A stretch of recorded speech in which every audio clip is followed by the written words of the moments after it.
Ceci est un livre audio autogénéré par Google. Première partie du crêpage de chignon à la polémique savante, les diverses facettes de la concurrence. La guerre des dentelles aura lieu. Rivalité vestimentaire à la Comédie Française et à accent grave l'opéra au XVIIe et XVIIIe siècle. Introduction. Si l'on ouvre un petit volume théâtral des éditions Borda ou Larousse, on a de grandes chances de trouver en illustration une gravure de Moreau le Jeune ou une gouache de Fesch et Worsker, représentant quelques célèbres acteurs du XVIIIe siècle en costume posant dans l'une des scènes clés de l'œuvre.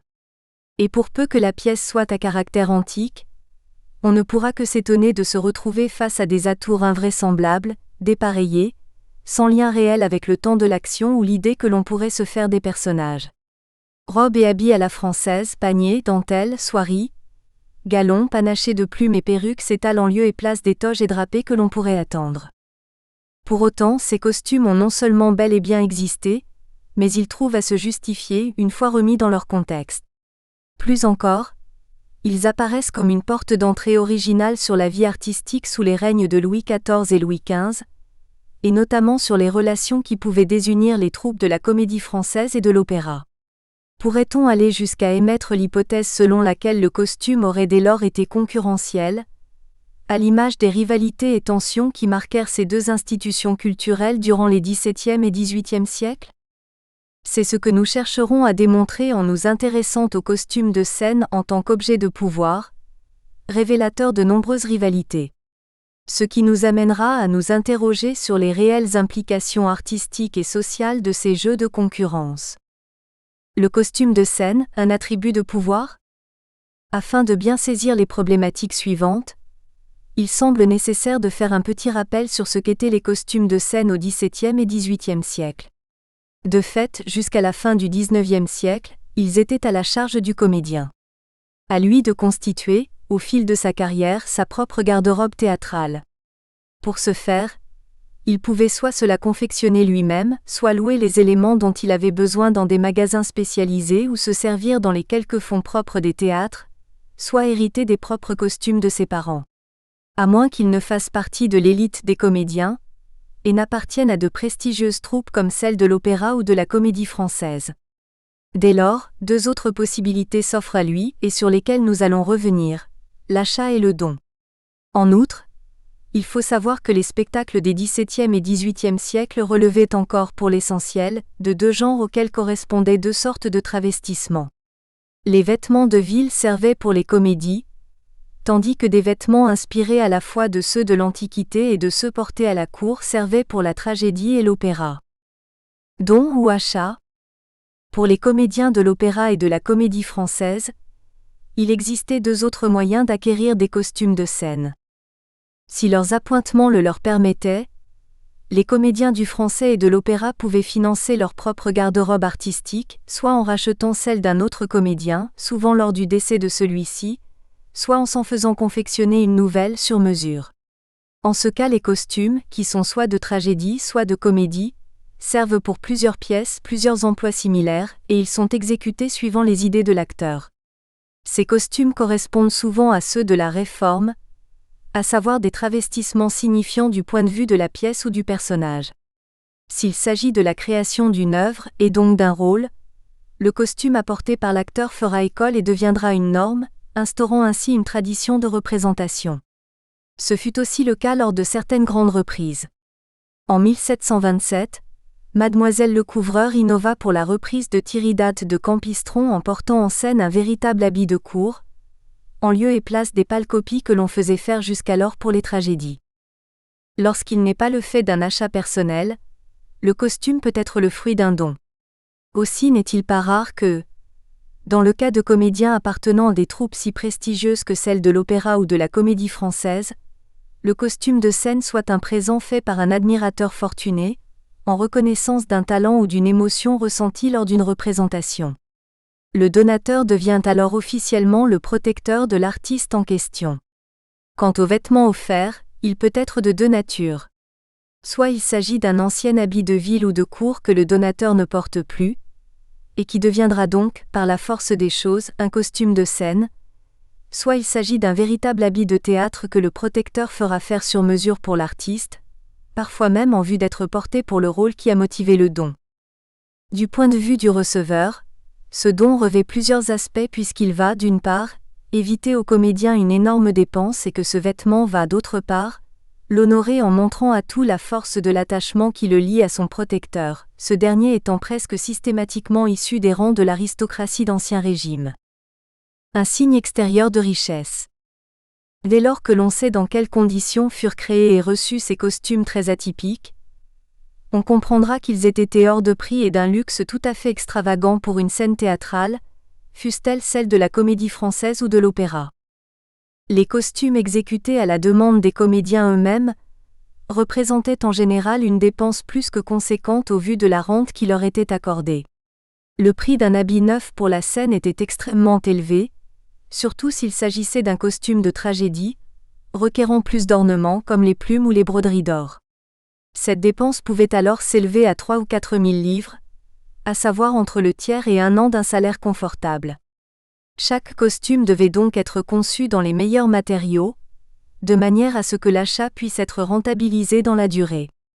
En outre, il devait se faire le miroir du bon goût de l'acteur, de sa propre richesse et de son souci de l'apparence. Certains comédiens engloutirent ainsi des fortunes entières dans leurs costumes, à l'image de Mademoiselle Pélissier, dont on dit qu'elle fut en son temps l'actrice la plus riche de Paris, ou du tragédien Henri-Louis Lequin qui laissa à sa mort une garde-robe théâtrale d'une valeur de 33 000 livres. Pour ce qui est des anciens vêtements de ville offerts à l'acteur par son protecteur, ils avaient été conçus de manière à manifester la puissance du seigneur qui les portait à l'origine, que ce fussent des vêtements de ville ou d'apparat. Tissus, broderies, coupes, couleurs, tout devait illustrer aux yeux des gens qui le croisaient quelle était sa place dans la société. Ce vêtement-ci est donc, par sa nature même, un signe extérieur de richesse et de statut social. Son luxe ostentatoire est une évidence, une nécessité même, et il s'inscrit donc dans le jeu de la concurrence sociale. Dans le second cas, celui des costumes de scène créés de toutes pièces, il devait manifester la force de l'estime portée par le donateur au comédien, sa fortune aussi, de même que la force de son soutien envers le monde des arts. En somme, plus le donateur était puissant, plus le costume était somptueux. En raison de leur valeur, ces costumes ou vêtements entrent dans le patrimoine de l'acteur au même titre que sa fortune et ses biens. Les exemples sont légion sur la période, comme le démontre l'ouvrage de Germain Bast. Retenons-en quelques-uns. Pour offrir plusieurs costumes à la cantatrice Madeleine Maupin, le cardinal de Richelieu mit en gage sa plaque de l'ordre du Saint-Esprit en diamant. En 1723, le comte de Charolais offrit un vêtement en argent fin d'une valeur de 12 000 écus à sa protégée Mademoiselle de Lille, danseuse à l'opéra. Quant à Louis XV, le 16 novembre 1724, il offrit à Mademoiselle de Seine, future Madame Quinault Dufresne de la Comédie Française, un magnifique costume contenant plusieurs centaines d'onces d'argent, d'une valeur de 8 000 livres, pour son interprétation d'Hermione dans Andromaque de Racine, un costume qu'elle porta lors des représentations suivantes. Pour autant, si le luxe de ces costumes est indéniable, son utilité à la scène reste à démontrer. Un usage dévoyé. De fait, qu'est-ce qu'une robe de velours rouge bordée d'hermine et ouverte sur un damassé argent structuré par un corset et des paniers, pouvait bien apporter à un personnage comme celui d'Agrippine dans Britannicus de Jean Racine? Briller en scène. Le costume, surtout lorsqu'il est le fruit d'un cadeau, relève bien plus de la parure que de l'outil de travail. Ce n'est que très rarement en vue d'habiller un rôle précis que ces costumes étaient créés. Il l'était plutôt en vue de faire paraître le comédien à son avantage. Une tâche d'autant plus rude que l'éclairage des théâtres était alors des plus médiocres. Un costume ostentatoire devient en somme une garantie de visibilité de l'acteur par le public, ainsi qu'un moyen indéniable de pallier un défaut quelconque, rendu invisible ou presque sous la parure. Le costume faisant alors office de masque. Ce fut vrai pour nombre de comédiennes dont les chroniqueurs et critiques soulignèrent que la beauté de leurs atours faisait oublier leur petitesse, Mademoiselle Clairon, leur visage ingrat, Mademoiselle Duménil, ou même leur manque flagrant de talent, Mademoiselle Pélissier. Citons l'exemple de la cantatrice Marthe Le Rochois, qui débuta à l'opéra en 1680. Décrite par les chroniqueurs comme peu jolie, Elle parut un jour en scène avec une robe aux manches sabots arrêtée sous le coude par un flot de dentelle froncée et de tissu en cascade. Cette innovation devait, disait-on, cacher la maigreur de ses bras en les enveloppant dans un amoncellement d'étoffes. Ce type de manche fut aussitôt rebaptisé du nom de l'opéra qui inspira ce changement de mode, à savoir Amadis. La nouveauté fit sensation, et sa principale concurrente, Mademoiselle Maupin, dont on disait qu'au contraire de Mademoiselle Le Rochois, elle était fort belle mais ne savait pas une note, se réappropria aussitôt cette trouvaille devenue de mode et l'intégra aussitôt à ses robes de scène. Plus encore, le costume, si exubérant et inapproprié qu'il puisse être, participe de l'immortalisation de l'acteur dans ses plus grands rôles. Ainsi les peintres des XVIIe et XVIIIe siècles s'attachèrent à représenter les comédiens du français et de l'opéra dans leurs rôles emblématiques, vêtus tels des princes et des reines, parés de leurs plus beaux costumes de scène.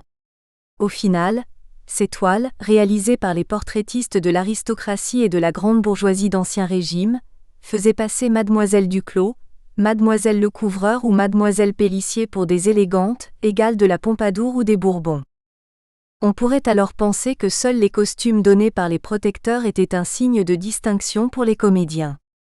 Au contraire, même lorsqu'il se veut pertinent pour la représentation, le costume reste un moyen de différencier celui qui le porte des autres artistes et de le faire briller en scène. L'acteur en question apparaît alors comme étant le seul à avoir eu le courage de suivre les nécessités de la vraisemblance, que ce soit celle du personnage ou celle du temps de la pièce. Le comédien se retrouve alors une fois encore mis en compétition avec ses partenaires de jeu, créant un véritable fossé esthétique en scène. Notons en outre que ces costumes, plus historiques, étaient conçus dans de nobles matières aux couleurs chatoyantes, la beauté de l'ensemble venant pallier la pauvreté ou le ridicule de la coupe, au dire des critères de l'époque. Pour faire les costumes de l'orphelin de la Chine, les meilleurs fournisseurs furent convoqués jusqu'au plumassier du roi.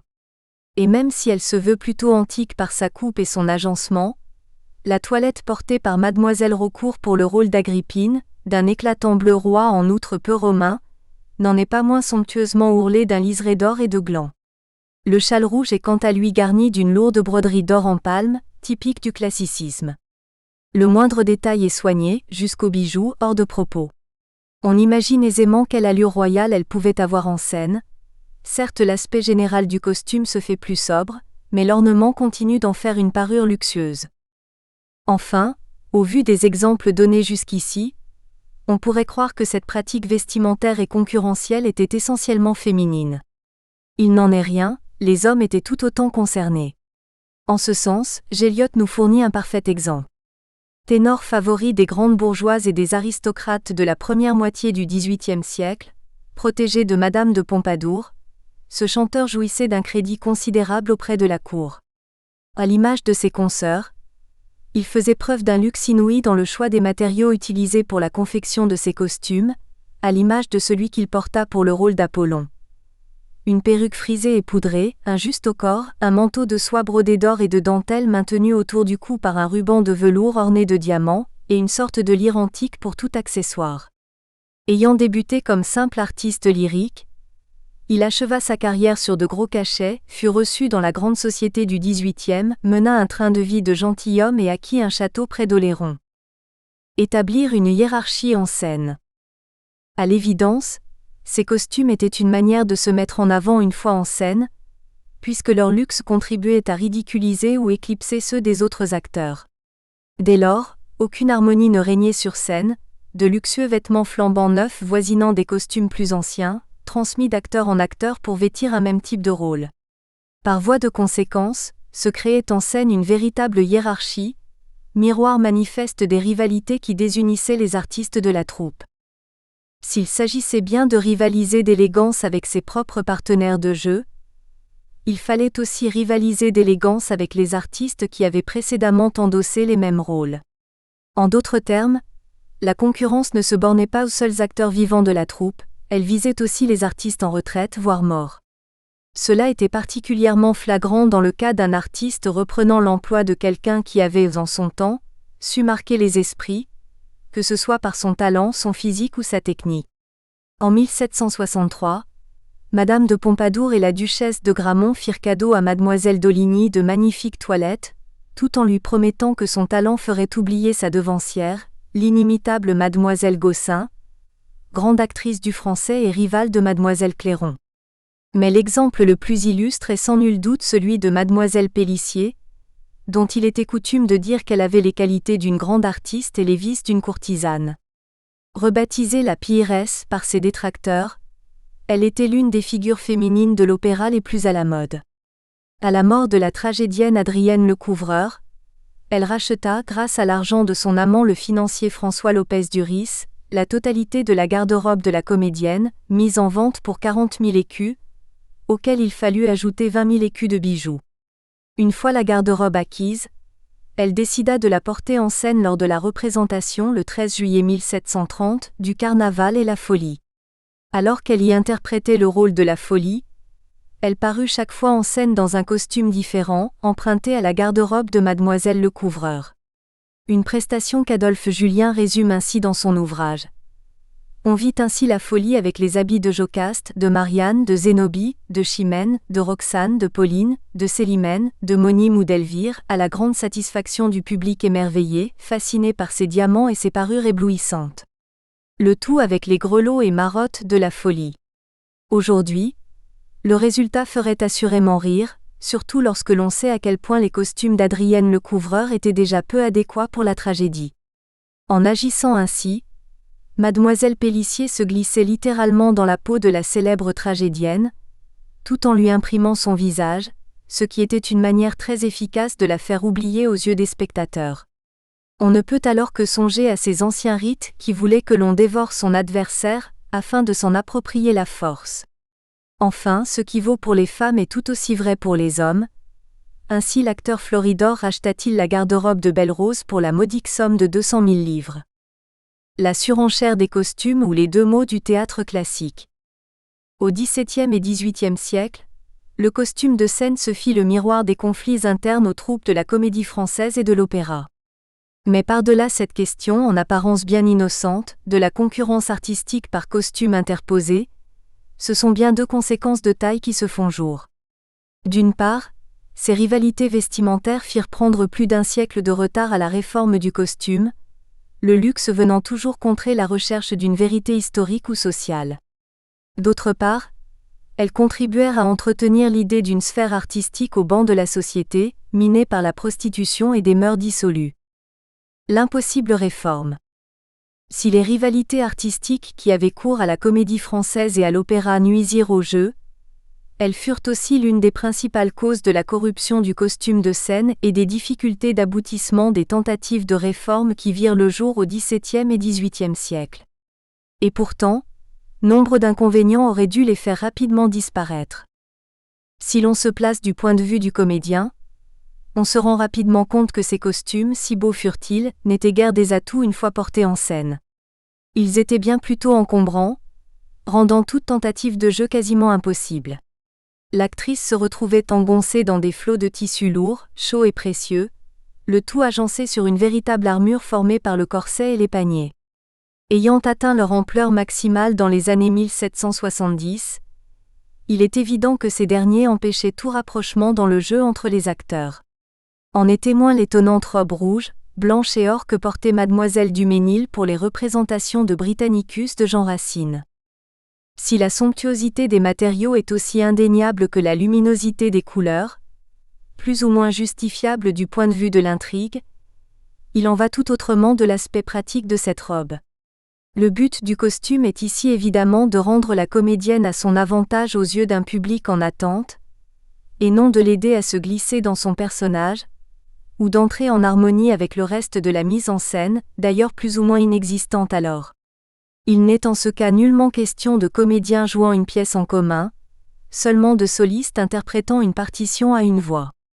Et cet encombrement de la scène par le costume est tout aussi vrai pour ce qui est des acteurs, ainsi que le constatait avec humour Crébillon dans sa lettre sur les spectacles. Rien n'était si comique que l'habit tragique. Au lieu de ces beaux casques qui décoraient si bien les anciens guerriers, nos comédiens, en voulant les représenter, portaient tout simplement des chapeaux à 3 cornes, pareils à ceux dont nous nous servons dans le monde. Il est vrai que pour se donner un air plus extraordinaire, ils y ajoutaient des plumes, dont l'énorme hauteur les mettait souvent dans le cas d'éteindre les lustres qui alors éclairaient la scène, ou de crever les yeux à leur princesse en leur faisant révérence. En outre, ces costumes n'étaient pas seulement encombrants, ils se révélaient aussi extrêmement lourds tant ils étaient chargés de pierreries et de broderies d'or et d'argent. Dans son essai sur l'histoire du théâtre, Germain Bast revient sur l'anecdote précédemment citée concernant Madame Quinault Dufresne. Un jour, une jeune actrice de 18 ans, Mademoiselle de Seine, débute à Fontainebleau devant Louis XV, âgée de 13 à 14 ans. Elle tient le rôle d'Hermione dans Andromaque. Le roi est touché de la façon dont elle joue et lui fait cadeau pour son rôle d'un costume de cour contenant 1100 onces d'argent, c'est-à-dire pesant 25 kg. On conçoit combien il devait être pénible pour une si jeune actrice de jouer la pièce de Racine avec pareille armure sur le corps. Et l'on se doute bien que ce qui est vrai pour le français l'est plus encore pour l'opéra, a fortiori pour les pièces dansées, les paniers, corsets et kilos d'étoffe contraignant les corps dans des mouvements réduits et saccadés. Et que dire de la cage thoracique des cantatrices, littéralement emprisonnées. S'il est un parasite pour le jeu, ce type de costume se révèle aussi souvent être une aberration du point de vue du texte. Ainsi les exemples de bergères parées à l'opéra telles des princesses sont-ils légion tout au long des XVIIe et XVIIIe siècles, et ce jusqu'à ce que Madame Favart s'impose sur scène en calicot et sabots. Mais retenons ici un exemple cité par Germain Bast et emprunté à la comédie. Molière, voyant sa femme, Armande Béjart, se préparer pour le rôle d'Elmire dans Tartuffe, l'a surpris dans un costume des plus coquets, se couvrant de bijoux à la manière des grandes aristocrates d'alors, en contradiction totale avec la pièce. Elle fut obligée d'échanger son costume de bal contre une toilette plus simple, en accord avec son rôle. Et si la faute semble être celle du comédien, il arrive bien souvent qu'elle soit aussi celle du donateur.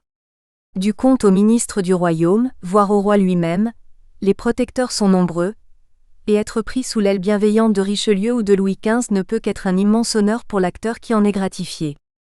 On imagine alors parfaitement que le fait de porter en scène ces costumes était un signe de notoriété tout autant qu'un devoir moral, et ce, quel que soit le rôle endossé. Non seulement ce précieux cadeau venait flatter l'amour-propre et le sens de la coquetterie de l'artiste, mais il s'agissait aussi de remercier le protecteur en le portant. Impossible donc de refuser tel présent. Soulignons enfin que cela n'était guère un problème pour le public, avide de ces costumes somptueux, qui permettaient en outre de distinguer l'acteur des quelques spectateurs toujours installés en scène, comme le soulignait Grimaud de la Reynière en 1797. Les femmes ont commencé par quitter ces paniers majestueux, ces riches étoffes, ces parures brillantes, qui donnaient au rôle noble du corps et de la dignité. Elles ont introduit sur la scène des petites robes mesquines et plates. De fait, la danseuse Mademoiselle Salé, adepte de la réforme du costume dès le milieu du XVIIIe siècle, dut quitter la France pour l'Angleterre, plus réceptive à ses recherches vestimentaires vers davantage de réalisme, moins de luxe mais plus de crédibilité et d'harmonie. La réputation sulfureuse du monde théâtral. Maîtresse, prostituée et souteneur. Si ces rivalités firent prendre plusieurs dizaines d'années de retard à la réforme du costume de scène, elles eurent des conséquences plus dramatiques encore en ternissant la réputation du monde théâtral. Au final, ces comportements ne firent que renforcer et accréditer l'image sulfureuse que la société s'était forgée des artistes, notamment féminines. Celle de courtisanes scandaleuses.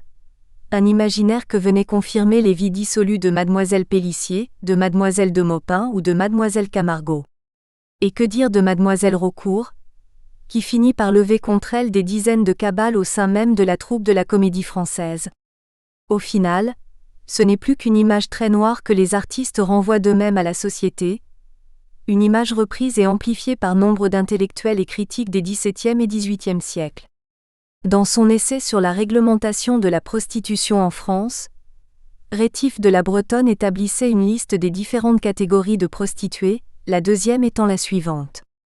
Les filles publiquesses par état, telles sont les chanteuses des chœurs, les danseuses des opéras, etc. Celle-ci est la plus dangereuse. Je ne parle pas des actrices célèbres, et cela par respect pour la vertu de quelques-unes d'entre elles. Elles ruinent des marquis, des ducs, des lords, elles épuisent même des financiers. Cette ultime assertion renvoyait le lecteur au célèbre cas de Mademoiselle Pélissier. En outre, Il est à préciser que ce propos ne laisse guère de doute quant à l'opinion portée par l'auteur sur l'immense majorité des femmes de la scène, opéra et comédie française confondues. L'opéra et la comédie française relèvent dès lors plutôt de la chronique mondaine. Rappelons que l'on est à une époque où la condition d'artiste apparaît comme une possibilité majeure d'ascension sociale. Monter sur les planches, c'est se faire connaître en France, ainsi qu'à l'étranger, et pour ce faire, il s'agit d'être accepté par les directeurs de théâtre, de manière à obtenir l'engagement le plus intéressant possible. Pour cela, les jeunes femmes ne reculent devant rien et payent de leur personne. Jean Hervès les compare d'ailleurs aux actions de la bourse, leur cours variant avec leur notoriété et donc leur place dans le cœur des spectateurs. L'opéra et la comédie française apparaissent alors comme de véritables viviers à maîtresses, proposant des femmes pour tous les goûts, à tous les prix. Ces dernières ne sont pas les seules mises en cause. Leurs époux, lorsqu'ils sont acteurs, sont décrits comme de véritables souteneurs, profitant des largesses obtenues par leurs femmes auprès de leurs protecteurs. Et que dire de ces danseurs qui ne se contentaient pas des faibles salaires qui leur étaient versés à l'opéra, et préféraient se tourner vers leur maîtresse pour obtenir des habits de scène brodés, des montres et des bijoux. Coquetterie, ambition et rivalité. Il ne faudrait pas croire que ces rivalités s'achevaient une fois les artistes en retraite. L'une des rivalités les plus notoires de cette période fut celle qui opposa Hippolyte Clairon à Marie-Françoise Duménil. Toutes deux tragédiennes aux Français, adulées du public et plébiscitées par les auteurs dramatiques, à l'instar de Voltaire, elles se disputèrent les rôles, l'une faisant preuve d'une grande perfection technique, l'autre d'un jeu très naturel. La première est aujourd'hui reconnue comme ayant été l'une des pionnières en matière de costumes de scène réformés, l'autre se servait de lui comme d'une parure faisant oublier son visage disgracieux. Deux rivales, deux approches diamétralement opposées du costume de scène, deux manières aussi de se mettre en valeur. Cette rivalité se poursuivit bien au-delà de leurs carrières respectives, dans la mesure où Mademoiselle Clairon écrivit des mémoires en 1798, dans lesquels elle s'en prit à sa rivale, ainsi qu'à sa manière anti-réaliste de se vêtir en scène. Allons même jusqu'à cet épisode relaté par le Masurier, qui nous raconte comment elles aidèrent toutes deux la Rive à se préparer pour son entrée aux Français en le faisant répéter. Alors qu'elles étaient l'une comme l'autre à la retraite, Mademoiselle Duménil se présenta dans son habit de tous les jours, tandis que Mademoiselle Clairon vint en scène, parée avec la plus grande élégance. Ainsi, même pour une répétition privée, Mademoiselle Clairon, pourtant retirée du théâtre, trouvait normal de paraître en scène le plus à son avantage. Rappelons seulement qu'elle était parmi les précurseurs de la réforme du costume. Parfois, cette concurrence dépasse même le simple cadre de la scène pour s'étendre à la société civile. Si elle rivalise avec les autres femmes de spectacle, les actrices se voient aussi confrontées aux femmes de la cour et aux épouses de leurs riches amants. Elles se retrouvent alors accusées de prendre les époux et potentiels maris de ces respectables grandes bourgeoises et aristocrates, mais aussi de leur prendre leur fortune et leur place dans la société. Avides, elles n'entreraient aux Français et à l'opéra que pour se faire voir et rencontrer les plus avantageux partis, le but ultime étant de se faire épouser afin d'obtenir un nom. De là, cet essaim de courtisanes célèbres et piquantes, de Phryné du XVIIIe siècle, qui en partie brillaient sur la scène lyrique, tragique et comique, et que la mode préconisait et élevait au pinacle. Par leur agrément et le charme de leur esprit, par le luxe qu'elles étalaient, par le choix de la société qu'elles réunissaient en hommes, ces femmes ruineuses, désignées sous le nom de femmes entretenues, rivalisaient avec les femmes de la cour, avec celles des banquiers et des traitants.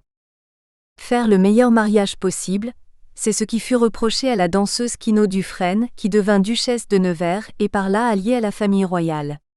Un acte dont la majorité des chroniqueurs lui tint grief jusqu'au milieu du XIXe siècle, enrichi par Samuel Bernard, entretenu par le marquis de Nesle, protégé par le régent, vrai fiancé du roi de Garbe, est enfin épousé par le duc de Nevers. Règlement de compte. Les conséquences de ce qui pourrait apparaître comme une simple légèreté de mœurs furent parfois dramatiques. C'est alors qu'une simple histoire de rivalités artistiques par costume interposé peut se tourner en drame, voire en meurtre, le passage à l'acte pouvant aussi bien être le fait de l'amant que celui de l'épouse ou de la première maîtresse, alors délaissée. Mademoiselle Pélissier, dont on a vu qu'elle avait ruiné son amant en dilapidant sa fortune dans l'achat de la garde-robe théâtrale d'Adrienne Lecouvreur, manqua en ce sens de peu d'être la victime de ce système de protectorat. Tandis qu'elle s'était séparée de son amant et refusait de lui rendre une partie de l'argent dilapidé, celui-ci embaucha un homme de main chargé de défigurer la chanteuse au vitriol. Le plan échoua.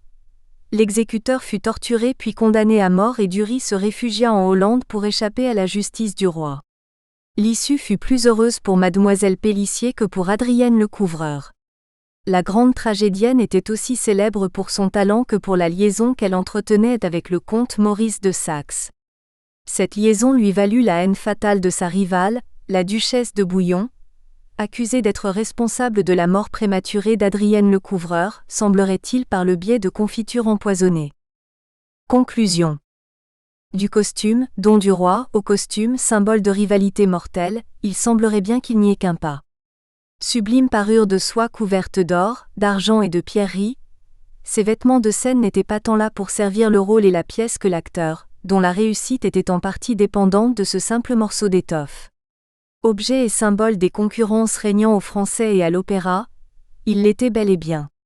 Dépassant le simple cadre de la représentation, la quête de ces costumes au luxe outrancier fut en outre partiellement responsable du retard pris par la réforme du costume, tout autant que symptomatique de l'image négative associée au XVIIe et XVIIIe siècle à la condition d'artiste dramatique. Finalement, il conviendrait de s'interroger sur la réalité de cette vie dissolue dénoncée les auteurs. Les comédiennes étaient-elles véritablement pour majorité des femmes entretenues et scabreuses, ou plus simplement des femmes émancipées, en marge des rigueurs morales de l'époque? De fait, on sait aujourd'hui que nombre d'entre elles étaient de fait très cultivées, réunissant autour d'elles des cercles d'artistes et d'intellectuels et tenant salon, à l'image d'Adrienne Lecouvreur. Solène Béraud. Doctorante en art du spectacle. Spécialité études théâtrales. Université Lumière Lyon 2.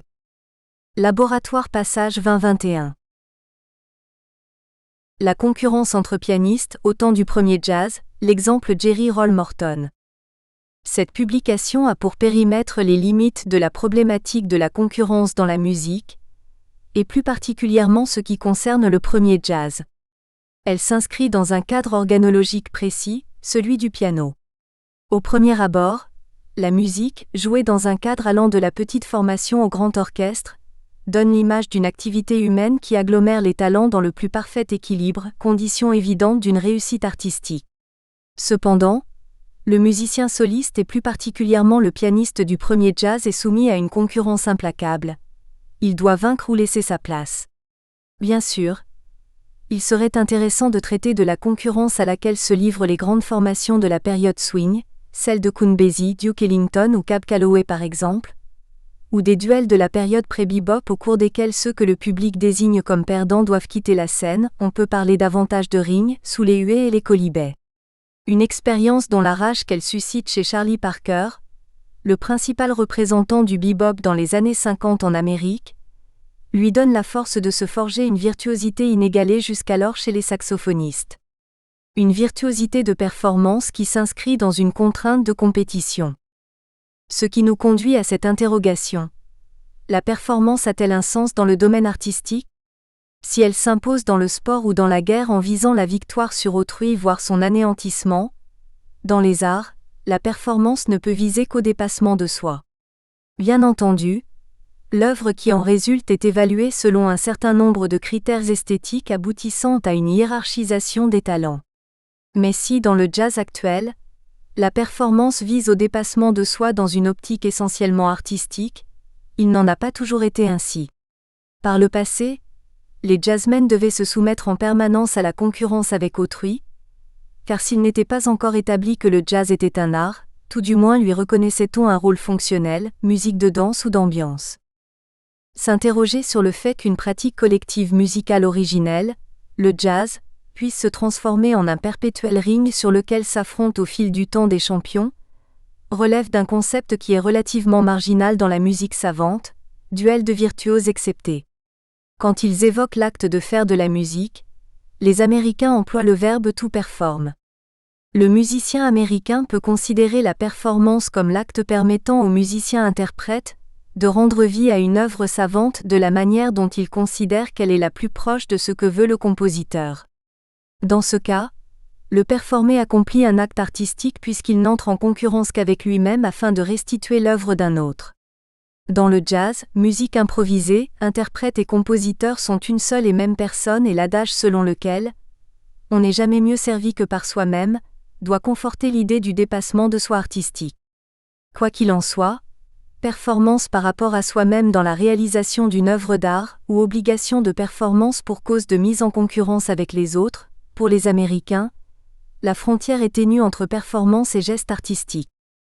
Il faut donc se questionner sur les performeurs improvisateurs qui, solitaires, affûtent jour après jour les armes qui les rendent les maîtres incontestés de la scène d'un moment. Le jazz n'est pas né en Amérique par hasard. L'Amérique est une terre de conquête et de self-made men où la réussite passe par une concurrence qui n'est pas crainte mais souhaitée. Pourquoi le jazz est-il, de toutes les musiques existantes, la plus individualiste ? Probablement parce qu'il intègre la notion de performance improvisée. Or, le champ de l'improvisation, surtout dans le domaine pianistique, ne se satisfait que rarement de la pratique collective, celle-ci étant davantage dévolue aux instruments avant. Il faut alors s'attacher à comprendre ce que le piano représente dans la pratique du jazz au tournant des 19e et 20e siècles en Amérique. Le piano a toujours eu une place singulière dans la musique. Comme on peut jouer sur le clavier du piano plusieurs notes en même temps, on peut se servir du piano comme une sorte de substitut à l'orchestre. L'atout majeur du piano est qu'il peut, en réalité, s'accompagner lui-même. Il est pendant le 19e siècle l'instrument type pour jouer de la musique populaire. Au début du XXe siècle, la plupart des familles ont à cœur de posséder un piano, aussi démunies soient-elles, de la même façon que de nos jours des familles plus ou moins démunies possèdent leur poste de télévision ou leur téléphone portable. Ceux qui savent jouer du piano sont toujours les visiteurs les mieux accueillis. On les prie en général de jouer les dernières chansons populaires ou d'accompagner les hymnes le dimanche. Mais ce n'est pas uniquement dans les foyers que le piano est à l'honneur. Comme c'est encore souvent le cas aujourd'hui, c'est l'un des éléments attractifs dans les clubs, les cabarets, les restaurants, les maisons closes et même dans les petits théâtres qui ne sont pas toujours en mesure d'avoir un orchestre jouant dans la fosse. Le piano tient un rôle majeur dans la vie sociale des Américains, et pendant la période qui s'étend de la guerre civile à la Première Guerre mondiale, il se développe une considérable industrie autour de lui. En conséquence, il y a de plus en plus de virtuoses, de concertistes, de pianistes professionnels et amateurs appartenant à tous les groupes ethniques. Cette période est également celle de l'avènement de l'un des premiers genres musicaux américains, le ragtime.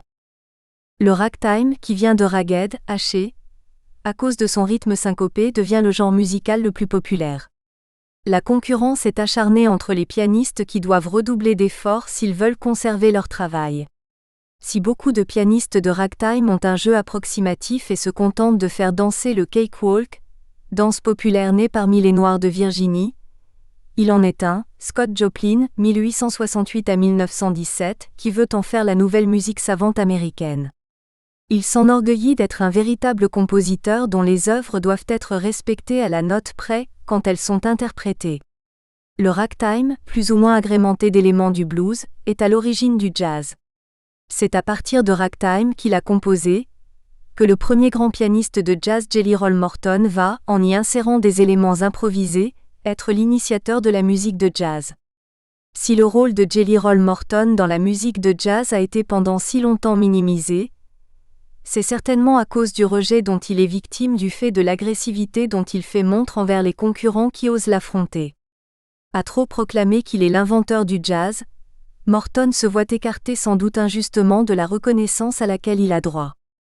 Jelly Roll Morton, 1885 à 1941, de son vrai nom, Ferdinand Joseph Lamotte, commence sa carrière de pianiste professionnel alors qu'il est encore adolescent, dans les maisons closes de la Nouvelle-Orléans. Son travail consiste à faire danser les clients et fournir une musique d'ambiance. Très vite, il quitte la Nouvelle-Orléans pour se produire dans les principales villes du pays. Bien qu'il sache que d'autres musiciens puissent avoir un bagage musical plus imposant, il se rend compte qu'au mieux, il peut faire étalage de sa maîtrise pianistique et qu'au pire, il peut s'en remettre à son irrésistible flair musical. Morton apprend des professeurs, terme désignant les pianistes professionnels, des souteneurs, des prostituées, des joueurs et des voleurs, comment gagner de l'argent et comment déstabiliser un adversaire potentiel et en définitive, comment s'en sortir quand les engagements de pianistes sont rares. En substance, Morton découvre tout simplement comment survivre dans ce processus apparaissant comme essentiel à un musicien de la Nouvelle-Orléans. Encore jeune pianiste, il trouve devant lui de redoutables concurrents comme il le dit lui-même. À l'époque, je ne me sentais pas de taille à lutter avec certains de mes vieux copains. Bien sûr, je pourrais les classer. En numéro 1, je citerai Alfred Wilson, vainqueur du piano contest de l'exposition de Saint-Louis en 1904, Tony Jackson ensuite, le meilleur au monde des artistes, capable de tout faire, jouer et chanter de l'opéra jusqu'au blues, et qui connaissait toute la musique imprimée, Albert Carroll, ses étranges et douces harmonies de passage, Sammy Davis avec ses idées originales d'accommoder le ragtime. Ces hommes régnaient sans partage sur le monde pianistique de la Nouvelle-Orléans au début du XXe siècle, et je n'ai jamais connu quelqu'un qui puisse sortir victorieux d'un duel contre eux. Voilà à qui Morton se heurte, un torrent de virtuosité pianistique qui le force à chercher quelque chose de différent, qui lui soit propre, mais qui puisse attirer l'attention de tous. Il savoure ce premier grand élan de créativité qui lui a permis de composer des morceaux marqués par de profondes innovations rythmiques et de complexes variations mélodiques. Ceux-ci n'ont plus rien à voir avec les morceaux très simples qu'il a appris dans les maussades maisons de passe. Ce sont désormais des compositions multithématiques trop complexes à chanter, sonnant de manière orchestrale par leurs couleurs, leur technique et leurs riffs dans un univers de 88 touches blanches et noires. À cela s'ajoute son matériel privé. J'avais une combinaison de 3 ou 4 morceaux. Ceci était en quelque sorte du matériel privé qui me permettait de descendre un gars dans les pianos contests, disait Morton, se référant aux duels musicaux dans lesquels les pianistes participants se taillaient en pièces, non à coups de couteau mais par la puissance de leur virtuosité.